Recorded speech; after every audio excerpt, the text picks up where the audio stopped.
Creative Living, utilizing today's technology with the best of the past to bring you innovative ideas and up-to-date information for creative lifestyles in today's active world. With your host, Sheryl Borden. Thanks so much for joining me today for Creative Living. We're going to learn how to make kid-friendly freeka meals. We'll discuss the facts about rayon made from bamboo, and we'll demonstrate cooking with fresh and dried figs. One of my guests today is Bonnie Matthews, and she's the co-founder of Freeka Foods. Bonnie says parents love Freeka because it provides children with essential nutrients, and kids love the funny name and the flavor. She'll demonstrate several ways to incorporate Freeka grains into other recipes. She's from Minneapolis, Minnesota. Another guest is Judy Novella, and she's with Fairfield Processing Corporation, and she'll talk about the strict requirements regarding rayon that's made from bamboo. She'll explain how all products made from bamboo are under close scrutiny by the FTC due to deceptive claims about the product. Judy's from Danbury, Connecticut. My first guest today is Carla Stockley, and she's the CEO for the California Fig Advisory Board. She's going to talk about the many nutritional benefits of consuming fresh and dried figs. Ounce for ounce, figs provide a nutritional punch that's hard to match by any other fruit. Carla's from Fresno, California. Carla, it's so nice to have you here. I believe you know more about figs than anybody I've ever known. Well, thank you. And that's what we brought you here for, because we want to talk about figs, the versatility. The history is so interesting about figs. Maybe that's where we should start. Excellent. It's very interesting. Figs have been around since the Garden of Eden. So they really were perhaps that forbidden fruit in the Garden of Eden.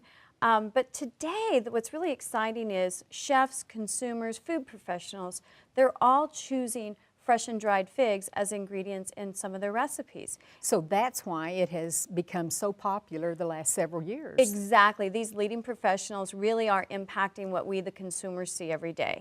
And when we think of the history that we bring it forward, California actually produces 100% of dried figs and 98% of fresh figs.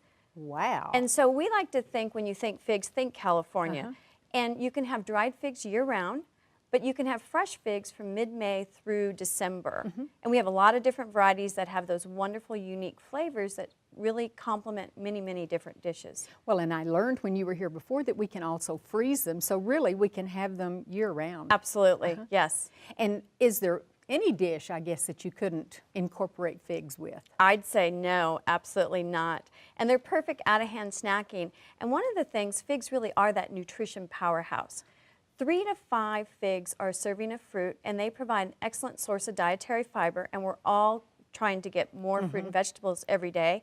They also provide a good source of potassium and calcium, things that most people are deficient in. They're fat and cholesterol free, they're sodium free, and they also are going to provide some much needed antioxidants to help build our immune systems. And that's what people are really interested in, because we want to eat something that tastes good, first of all, and figs do, but second, that's good for us. And it's not always the same thing that falls into those categories. So figs really do fit the bill. Yes, and one of the things, as you said, it's all about flavor, and it's a bonus that this particular fruit is nutritious as well. And what I've liked is the recipes that you've sent me.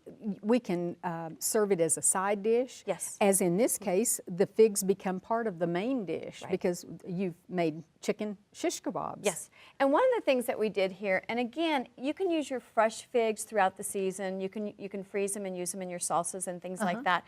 But what the versatility of the dried fig, having them year-round, that's what chefs and cooks love.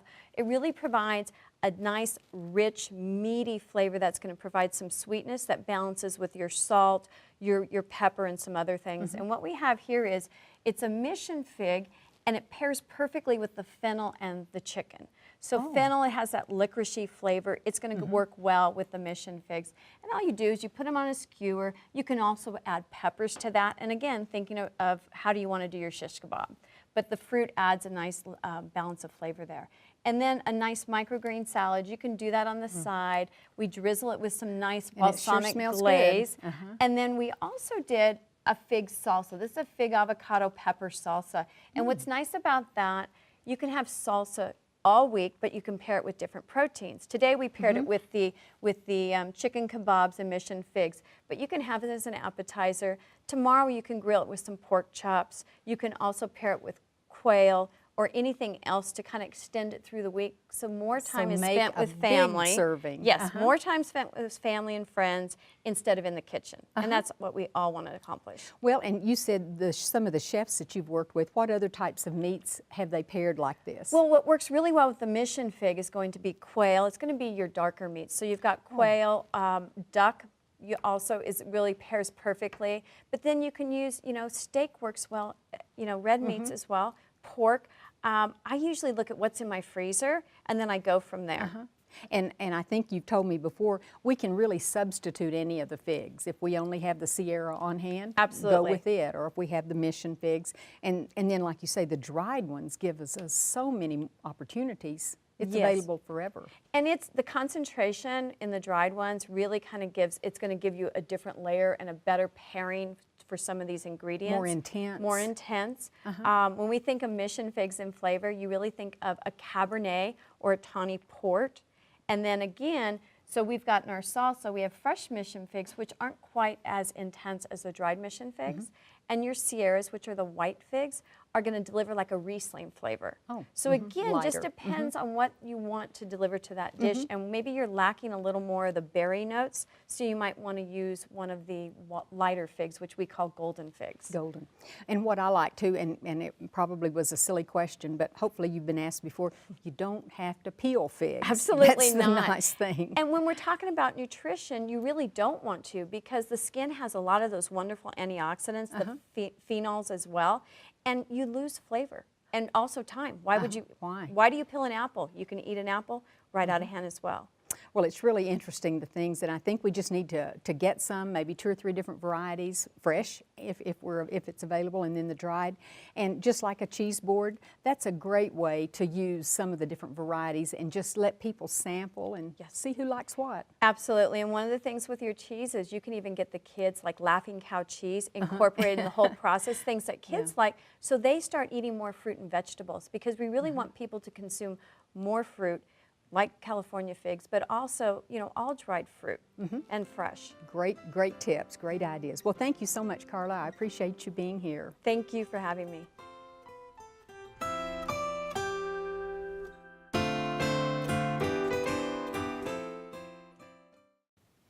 Judy, it's nice to have you here. However, usually you're showing us how to make some wonderful project or telling us about new products. And well, in a way, that's what we're going to talk about, because I noticed on your some of your products, the word bamboo, it stands out. But I understand that the FTC is really looking at this wording. Why? Well, the FTC is taking a close look at anybody who's putting a product out on the marketplace that says bamboo. And there have been some companies that have been cited for some deceptive practices. Most of those are very big companies doing different products than in the craft industry. However, the implications that the FTC imposes on those trickle down to everybody using the term. So the bamboo is being criticized because the implication is that the bamboo is the natural form of the fiber, when in fact the textiles version of the fiber is a rayon fiber that is made from bamboo. So it's really a man-made fiber. And actually you said rayon can come from other sources besides bamboo, is that right? It can come from other sources. Plants, the fact that it's coming specifically from bamboo, a plant that is a very prolific grower, is what sets this bamboo rayon apart from some of the other rayons. It's not the characteristics of the product, but the source. The source. And I don't know how you are, but when I go to the store to buy things, I don't read that much. I just look for my favorite packaging, because then I know what it is. And I thought it might be interesting, if people do crafts, they're used to looking for the batting, maybe pillow forms, things like this that they, just go to the store and recognize. And of course you can see the bamboo is very prominent in the wording. But just so that they'll know that they're getting the same great products, but and actually improved. Yes, we are because improving. It's going to have this nature feel, for instance, batting up here. So I think that's good because many of us just shop for what we're used to shopping for. Right, and you don't understand why things are changing, and maybe you don't need to. I think there are a lot of people who, like me and maybe like you, who shop based on the performance characteristics of the product. So rest assured that the products that you're getting are going to have the same or better performance characteristics than they do today, such as the batting, which has gone really well in the marketplace. It's been very well received. It's very soft and supple in it, and it can really hold up well, especially if you heavily quilt on it, so it doesn't get stiff like some cottons can get. One of the product improvements we're making is it's made with a blend of the 50% rayon from bamboo, and it's made with 50% certified organic cotton. So that's an improvement over the generation before. So we may see loftier bags, so to speak. Right, and well, we're going to actually, we're planning to do a blend with some polyester added to the bamboo rayon fiber, because that fiber is actually one that it packs very densely. So it's a characteristic that teddy bear makers and doll makers really like for those that firmness, that real firm, those dolls that are really sculptures. They want the firmness, but some others want to have the same option of using that fiber, want a little bit softer feeling, and same with your pillows, you want them to remain resilient. Adding that polyester component will really boost that resiliency a bit. I see. Do products that are made from bamboo typically cost more? They do cost a little bit more, not significantly more than, say, a cotton or a wool, but they'll cost a little bit more because it's just a little bit more costly to produce the fiber. Why does your company and other companies like using that rayon from bamboo in crafting? Well, I mean, it offers a lot of benefits. It's a very soft and supple and silky texture, which is really, it's really about the performance. Oh. So, and it's also great that bamboo is a natural resource, and it's a resource that grows anywhere except Antarctica. So it's really a potential crop source anywhere in the world. So that's number one. It also grows without the use of pesticides or fertilizers. So as an environmental grower, it has that benefit to it. It's been used in watershed areas. It absorbs nitrogen, which is a common water pollutant. Holds the soil from eroding? It does. The root system is incredible. If you've ever planted any in your garden, you might know that. So anyway, the upshot is that it grows very prolifically and it doesn't require a lot to get it to grow well. So that's what makes it a great source. Well, and I was going to ask you about the environment because we're all interested in doing whatever we can to save the planet, so to speak. So those are good points to bring out too. Are the bamboo products antibacterial? Well, the bamboo plant itself is antibacterial, and it has an agent in it that makes it naturally resistant to pests and bacteria. The fiber itself, after processing, it's been determined now, and it's been late in the determination time frame, that the processed rayon fibers from bamboo do not retain the antibacterial claim. So that is being removed from packaging on a go forward. So that's important for consumers to know. Correct. However, it's highly washable and it can be dry cleaned, so there's nothing in it that's any less safe to use. And it's still non-allergenic too. Well, I don't know so much about non-allergenic, but it's definitely not something that's known to be a highly allergenic product. I see. So, and it's also processed carefully. Like we use a farm. Excuse me, it's a crop-based plantation-grown bamboo that's grown to meet international organic standards. So the process of growing that fiber has been really scrutinized. We don't want to be environmentally invasive with the products. Well, it sounds like that, like you say, it's trickled down to the craft industry, even though that may be a smaller user of the rayon from bamboo. But I think it's interesting to find out what companies are faced with, what your company, for instance, has done to help consumers to know exactly what they're getting when they buy the products. Right. Well, thank you so much. This has You're so been welcome. interesting. Thank you.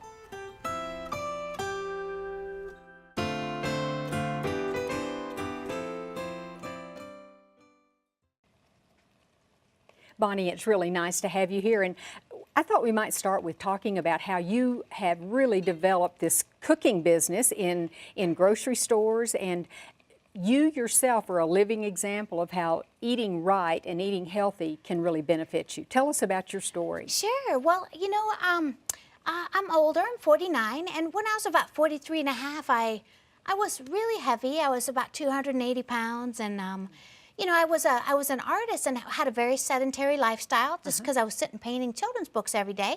And my dad was a great Southern cook, so those kind of recipes are what I used to eat all the time. And when I was about 43 and a half, I realized, you know, I really better. I got Change some your scares at the lifestyle. doctor, and they were like, you know, if you don't lose weight and start eating healthier, whole foods and stuff, you know, you could be on medicine the rest of your life. So I just decided, all right, well, I'll just start working out and walking and cutting out a few things that I know are bad for me, like ice cream, cheese, and pizza, and replace them with fresh, low-fat ingredients.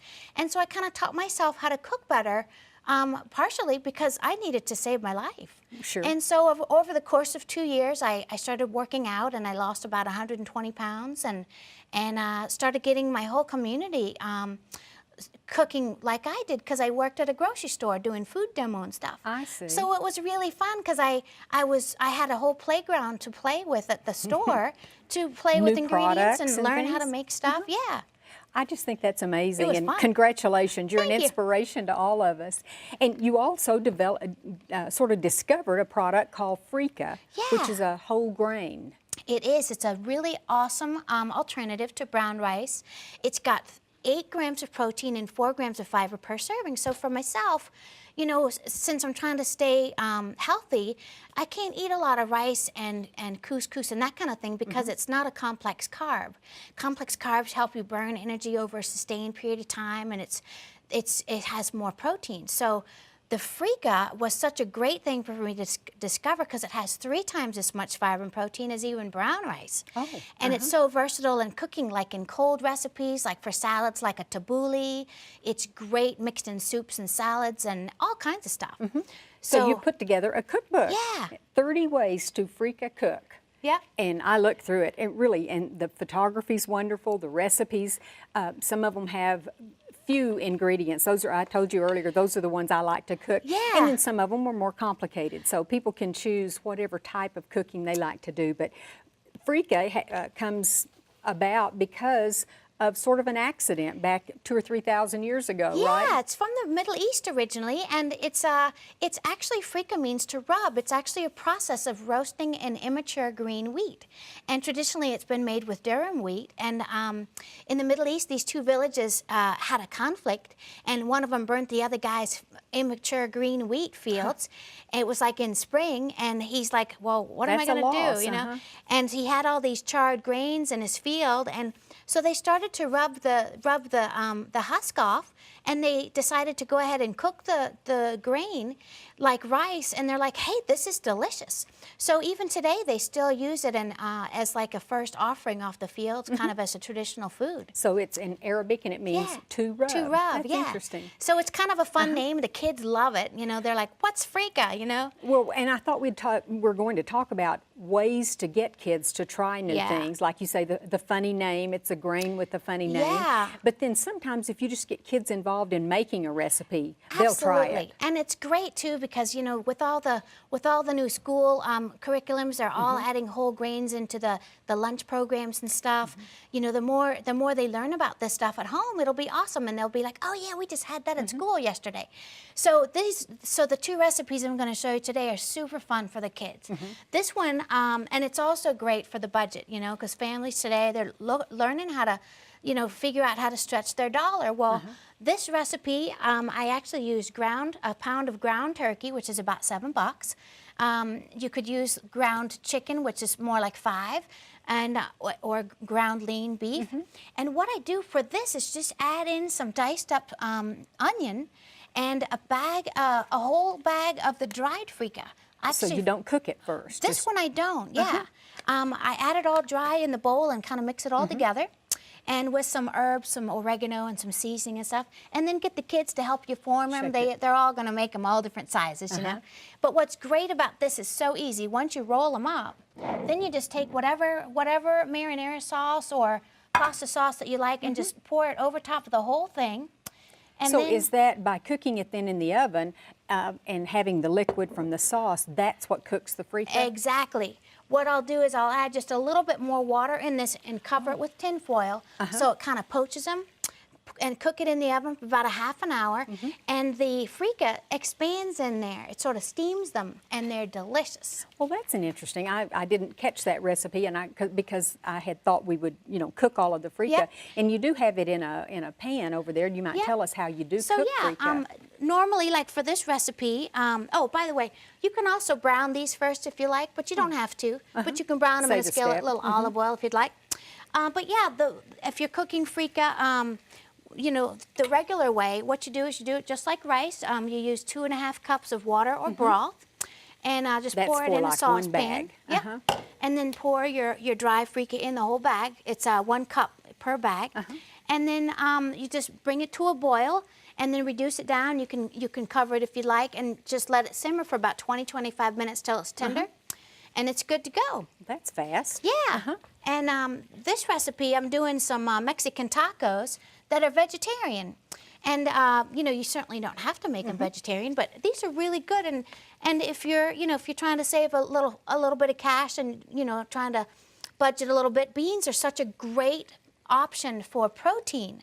And for kids, the kids love beans. Well, and you mentioned that the freekeh is very high in protein, Exactly. 8 grams a serving, and then if you add the beans, it's really going to be a healthy meal. So this is the cooked freekeh, and I actually It's cooked just a it nice brown color. It looks really pretty. I cooked this with a little bit of tomato paste mixed in, actually, and then I sautéed some aduki beans, which have 7 grams of protein. So this is that with the freekeh, that's 14 grams of protein per serving, which is awesome. Well, and it's certainly something that tells us we need to really be careful about reading labels. Yeah. And not just buy the same things that we've always bought forever. And I've already learned about different types of beans that I've not tried before. And the aduki beans are awesome. It's just a fun little bean. It's really sweet. To me, they're a little bit less starchy than like a black bean, which I love black beans and pinto beans too. And this recipe, I actually love fajita seasoning. Some of them are very low sodium and they're really flavorful compared to some of the store-bought taco seasonings. So I put a little bit of that in there too. Oh, so you're not using the taco seasoning in it. Little since it's fajita's a good. vegetarian. And then all you got to do is just mix it up a little bit, and then get the kids to stuff their own, put in their own, and then you can top it, of course, with any kind of toppings you like, And that's kind of good to have it all set out. Oh, yeah, And the kids will try things maybe that they hadn't thought they liked just because their friends putting it on theirs. Get them to help you chop, all those kids, they love all that stuff, little sous chefs in the making, But so, yeah, then you can top them with some avocado and your favorite salsa or hot sauce. And, I don't know if you ever do this, but I use this non-fat Greek-style yogurt. It's a little bit thicker than regular yogurt, and I use that as an option for sour cream, because it gives you the creaminess, and it gives you that nice creamy to cut the heat from the jalapenos and everything. And it's great. But you could also use regular cheese too if you like. Okay. But that's really nice that way. And the freekeh now, we would find it in the grocery store, just close to rice, couscous. Yeah, it's in that those? same grocery aisle. Yep, and it comes in 3 flavors actually. Tell us about each one of these. So the rosemary sage one is awesome. That one's really good, like with rice and excuse me, not with rice. It's really good with chicken and pork, that kind of thing. It's also really good cooked up and then chilled for cold salads, like if you want to put summer vegetables with it and that kind of thing, with a little apple cider vinegar. The tamari one is great for like a fast stir fry instead of using rice. You can cook that up and stuff. And then the original one has no seasoning in it. It's just a nice, delicious roasted grain. So you can use that in soups or things where you're going to add some other seasonings to it. And that's why you chose it for this, and you added the fajita seasoning, or we could add our taco seasoning. Exactly. And it's just really fun to play with. The kids are going to love it. Well, and like it's presented as the grain with a funny name, so they'll remember it. And it's really nice for parents to approve of some of the recipes or the dishes that their kids are going to want to eat. Absolutely. It's good for everybody. Well, thank you so much. Thank you. Appreciate it. I hope you enjoyed the show today. Next time on Creative Living, we'll learn how to select jeans for different body shapes and styles, and we'll discuss what we mean by sustainable living. For many women, the selection of a pair of jeans is difficult. One of my guests next time is a wardrobe consultant and author, and she'll share some concepts that can guide each woman to her ideal choice. We'll discuss color, fabric, leg cut, and style details as well. We'll also talk to a spiritual master about sustainable living and why eco or sustainable living is so important. He believes we should leave every place more beautiful than when we found it. He'll discuss natural products and renewable products as opposed to synthetics and suggest why we should take steps toward a vegan lifestyle. Both of these topics will be featured on the next Creative Living show. If you ever have comments or suggestions or ideas for shows, you can email me at cheryl.borden@enmu.edu. I hope you'll plan to join me next time for Creative Living. We are very pleased to offer a new booklet that accompanies this series of Creative Living. This booklet is titled the 6700 Series, and it features a wonderful collection of ideas and information, and it's available free of charge on our website. Posted as a PDF file, you can simply download the entire booklet or just the segments you're most interested in. You'll find information on foods, nutrition, clothing, fashion, health and beauty, home decorating, and much more. For your copy of this new booklet, go to our website at kenw.org and then click on Creative Living. Scroll down to the booklet section and you can click on this booklet, or on any of the other booklets we have available online. Just go to kenw.org, click on Creative Living, and download the booklet titled the 6700 Series. We also invite you to sign up for our free e-newsletter. Just go to kenw.org and click on the Sign Up Now button and input your email address. That's all there is to it. You'll enjoy reading an up-to-date newsletter filled with interesting topics and information. Thank you.